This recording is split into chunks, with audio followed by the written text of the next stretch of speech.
영상 시작하기에 앞서 제 영상 내용이 어렵게 느껴지시거나 투자 기초에 대한 지식을 쌓고 싶으신 분들은 제 채널 재생 목록에 주식 투자 성공 원칙 들어가셔서 영상들 쭉 시청해 주시기 바랍니다. 안녕하세요. 다들 좋은 하루 보내고 계신가요? 저는 최근에 태국 경찰서를 갔다 왔는데요. 사건의 발단은 이렇습니다. 지난 금요일 콘겐이라는 태국 소도시에 있는 클럽을 갔었는데 송크라는 시기가 다가와서 그런지 막 물 뿌리고 난리도 아니더라고요.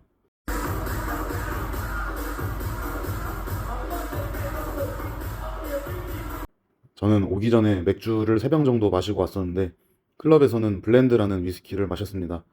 섞어 마셔서 그런지 취한지도 모르고 놀다가 어느 순간 필름이 끊길 만큼 취했었고 정신 차려 보니까 숙소에서 아침을 맞이했는데 코에 피멍 들고 팔에 상처 나고 엉망진창이었습니다.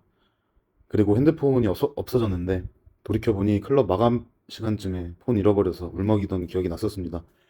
그래서 일단은 1층 데스크에 있는 직원분에게 도움을 요청했는데 처음에는 직원분 폰으로 제 핸드폰 구글 계정에 접속하려 했으나 추가 인증을 하라 그래서 노트북으로 추가 인증해야겠다라는 생각이 들어 방에 돌아가 노트북을 켰는데 그때 불현듯 아이디어가 떠올라서 핸드폰 분실을 검색해봤는데 정말 다행히도 구글의 기기 찾기라는 기능 덕에 구글 계정에 연결되어 있던 제 폰의 위치가 검색이 되었습니다. 그래서 노트북을 들고 다시 1층으로 내려갔고 직원분이 경찰서 가는 택시를 잡아주고 메모지에 제 상황을 태국어로 적어주셨습니다. 그렇게 경찰서에 도착해서 상황을 설명하고 노트북 들고 경찰분들 차 타서 추적되는 위치 앞에 도착을 했습니다. 가보니까 1층짜리 건물에 5호수 정도 있더라고요. 여기에서 또 구글의 도움을 크게 받았는데 기기 찾기에 폰 소리내기 기능이 있어서 켰더니 크게 소리가 들리는 집이 딱 하나 있었습니다. 그래서 바로 경찰분들과 함께 현장 검거를 하였는데 방문이 열릴 때 범인의 벙찐 표정이 참 일품이었습니다. 어떻게 찾았지라는 표정인 느낌이었는데 참 지금 생각해도 짜릿합니다. 그래서 범인이랑 같이 차 타고 돌아와서 범인 머그샷 찍는 거 구경하고 진술서 작성하는 거 구경하고 그랬습니다. 제가 왜 폰 가져갔냐고 물어보니까 취해서 기억이 안 난다고 하더라고요. 뭐 말 같지도 않은 변명인데 저한테 한 20분 정도 미안하다고 빌기도 했고 저도 폰 찾아서 기쁜 상황이었어서 그냥 질책 안 하고 알겠다 하고 넘어갔습니다. 그렇게 폰을 되찾고 숙소에 왔는데 필름 끊겨서 폰까지 잃어버린 저에 대한 자책감과 더불어 숙취 때문에 어지럽기도 하고 몸에 상처나 있고 하니까 좀 우울했습니다.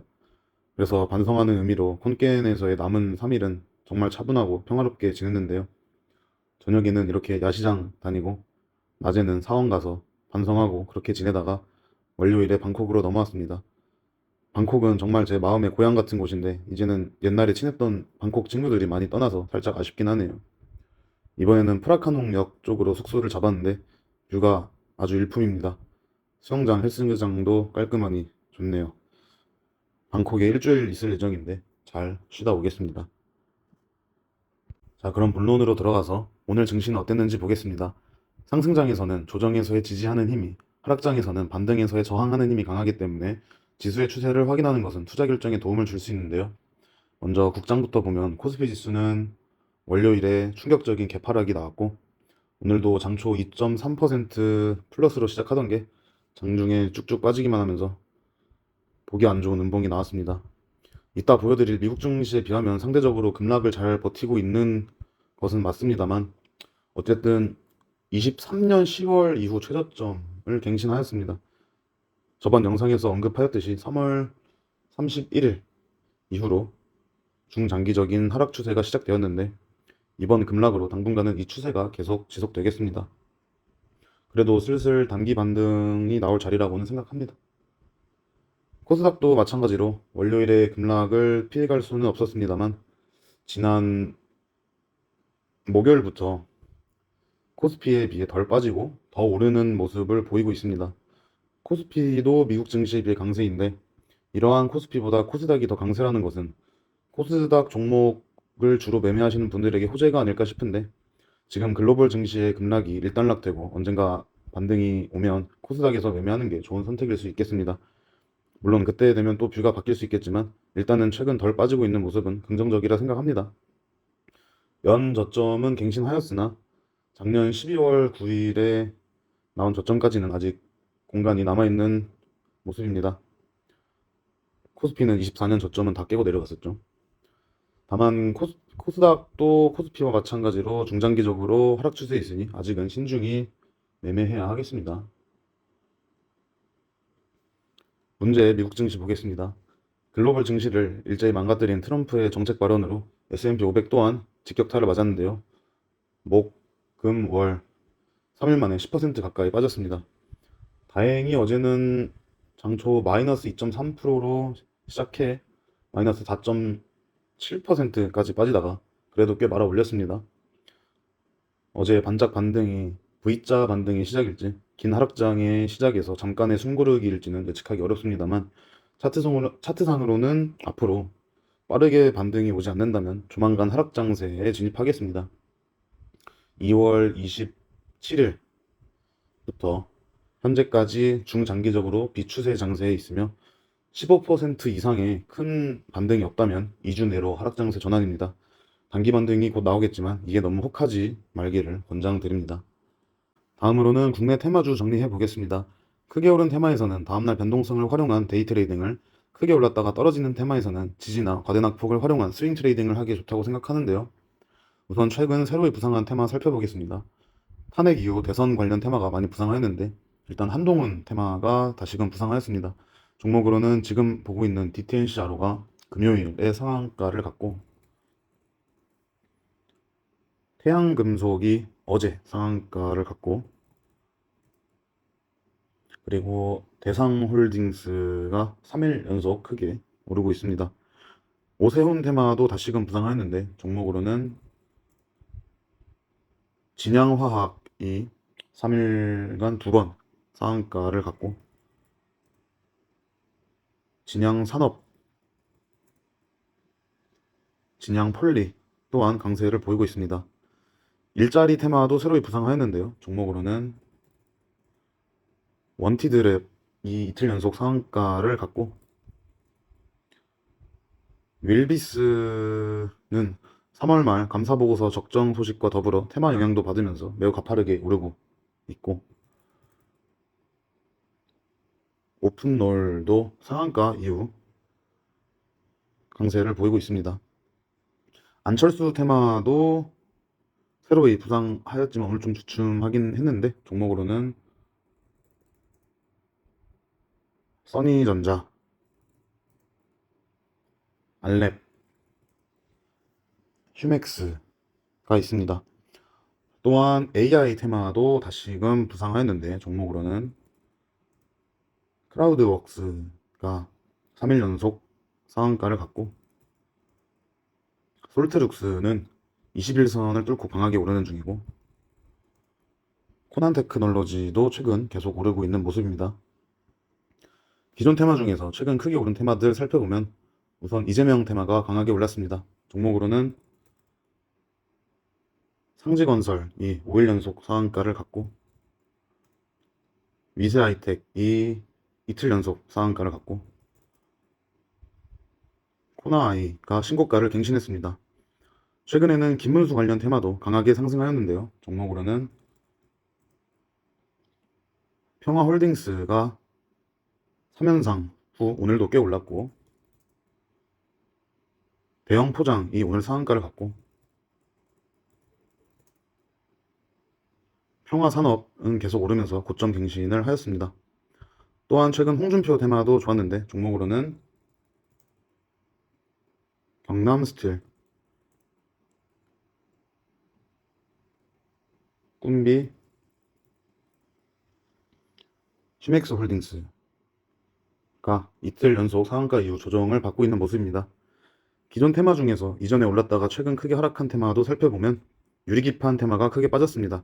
종목으로는 나인테크,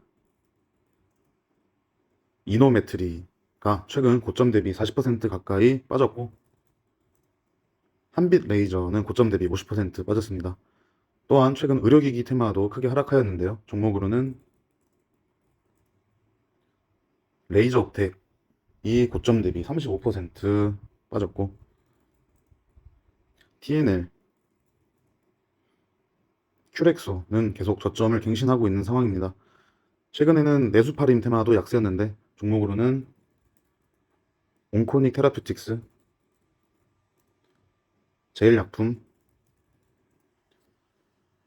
제일파마 홀딩스가 있습니다. 최근 매도 종목 정리해 보겠습니다. 올해 지금까지 약 4,700만 원 이익, 최근 2일간 약 630만 원 이익을 실현하였는데요. 미장에서 크게 박살이 나긴 했지만 국장에서 그보다 더 크게 수익이 나면서 나쁘지 않은 이틀을 보냈습니다. 그럼 우선 국장 테마주형 계좌의 위세 아이텍부터 보도록 하겠습니다. 이번 주 가장 핫했던 이재명 테마주로 3월 26일 상한가 이후 조정을 잘 버티다가 어제 오늘 상한가를 간 종목입니다. 최근 이재명 테마주들 중에서 추세적으로 가장 괜찮다고 판단이 들어 어제 상한가 가기 직전 일부 진입하였고 오늘 장 초에 추가 매수하였습니다. 장 시작하자마자 강하게 주가가 오르길래 11,000원 후반대부터 12,000원 후반대까지 나눠서 1차적으로 매도를 하였고 이후 9시 6분부터 조정이 오면서 12,400원에 2차 매도가 이루어졌습니다. 그리고 다시 반등을 하면서 결국에 상한가를 갔는데 아직 소액의 물량이 남아있는 상황이라 앞으로 잘 처분해 보도록 하겠습니다. 다음으로 평화홀딩스라는 종목입니다. 김문수 테마주로 최근 3일 연속 상한가를 갔던 종목입니다. 저는 지난 금요일에 매매한 이후 일부 물량을 가지고 있는 채로 월요일 장초 추가 진입을 하였는데 빠르게 오르면서 11,000원대 1차 매도 이후 조정이 오면서 12,000원대 2차 매도를 하였는데 주가는 다시 오르면서 상한가를 갔습니다. 남은 물량이 있는 상태에서 오늘 다시금 두 차례에 걸쳐 진입을 하였고 9시 45분 강하게 오르면서 13,700원대에 1차 매도를 한 후에 조정이 오면서 14,900원에 2차 매도, 그 후 14,200원에 3차 매도 하였습니다. 일단은 물량이 다 정리되었는데 추세가 살아있으니 앞으로 움직임을 지켜보도록 하겠습니다.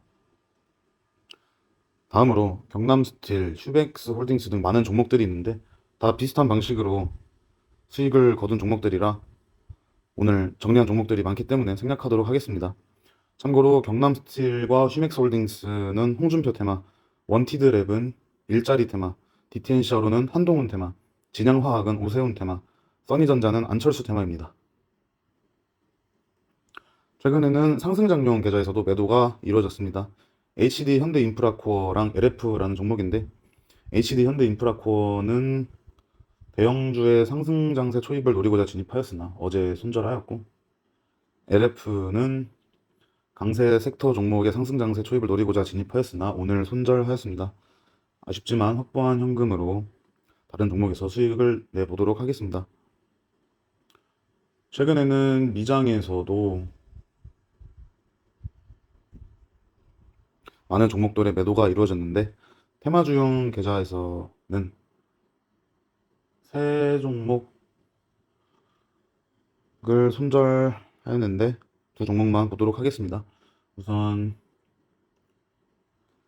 캐프리코 테라퓨틱스라는 종목부터 보면 제약 테마주로 작년 9월 급등한 이후 쭉 빠지길래 과대낙폭을 활용하고자 작년 12월 3일부터 세 차례에 걸쳐 진입했던 종목입니다. 그러나 만족스러운 반등 없이 계속해서 빠지면서 지난 금요일 결국 손절이 나갔습니다. 다음으로 프로셉트 바이오로보틱스라는 종목입니다. 메디컬 스페셜티 테마주로 작년 10월 급등 이후 조정이 오길래 장기 지지를 활용하고자 12월 12일부터 진입했던 종목입니다. 마찬가지로 이후 만족스러운 반등 없이 쭉 빠지기만 하면서 지난 금요일 손절하고 말았습니다. 아쉽습니다. 최근에는 상승장용 계좌에서도 네 종목의 손절이 이루어졌습니다. 4월 4일에는 코테라 에너지, 쿠팡, 그리고 4월 7일에는 엠코, 시티그룹을 손절하였습니다. 코테라 에너지와 쿠팡은 강세 섹터 종목의 상승장세 초입을 노렸고 엠코와 시티그룹은 대형주의 상승장세 초입을 노렸었습니다만 이번 급락을 버티지 못하였습니다.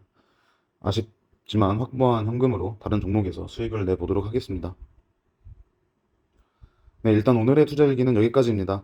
최근 급락을 겪으면서 많은 분들이 여러모로 마음고생을 하셨을 거라 생각합니다. 저 또한 이번에 손절도 많이 했고 평가 손익에도 꽤 타격을 입었습니다. 그래도 손절을 하면서 꽤 현금을 확보하였는데 급락이 시작하기 전 기계적으로 손절한 분들 혹은 현금 비중이 높은 분들은 이제부터 과대낙폭과 단기 반등을 노려서 매매한다면 추후에 괜찮은 초과 수익을 거둘 수 있지 않을까 생각합니다. 아무쪼록 빠르게 미장이든 국장이든 크게 반등하였으면 좋겠습니다. 다들 오늘 하루 고생 많으셨습니다. 감사합니다.